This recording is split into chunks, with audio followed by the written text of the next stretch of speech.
A lawyer, a teacher, no dog, traipsed up to the chickering bog. They discovered just then not a bog, but a fen, and the orchids they sought were still frozen. Into a neighborhood where everyone knows their neighbor. Wrinkles populate their face like tribal scars, although for the most part their eyes are bright as ever.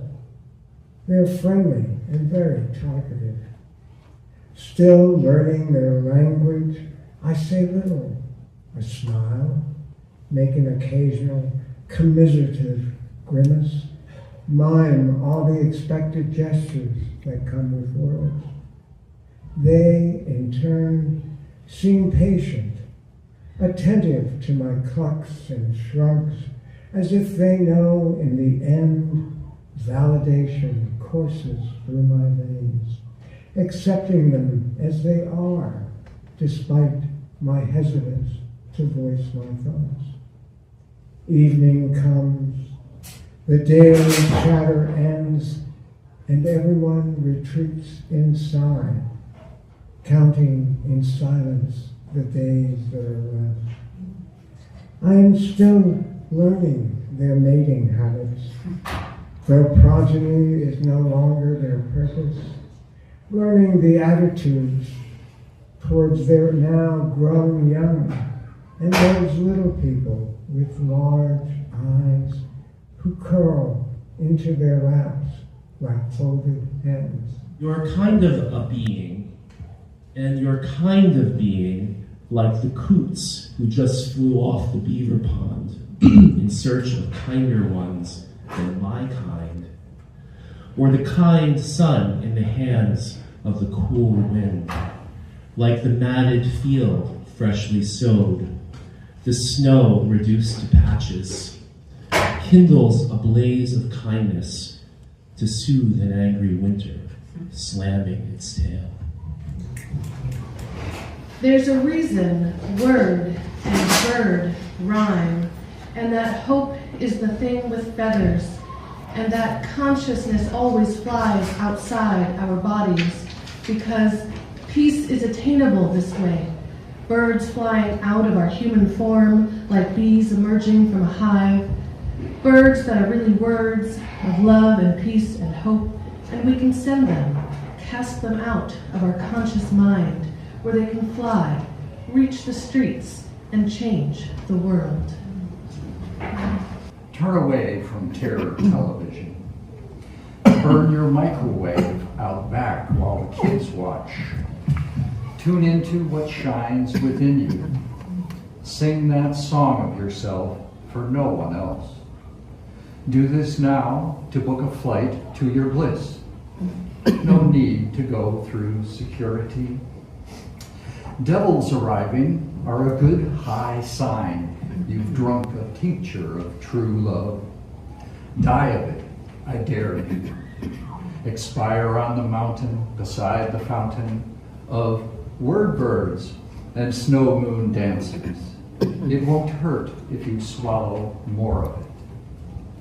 Take the sainted bus with the others who have sparrows chirping in their rib cages. Tell them a mud puppy told you the secret that as time undoes time, it's sheer hot joy. Give up the grievance of difference.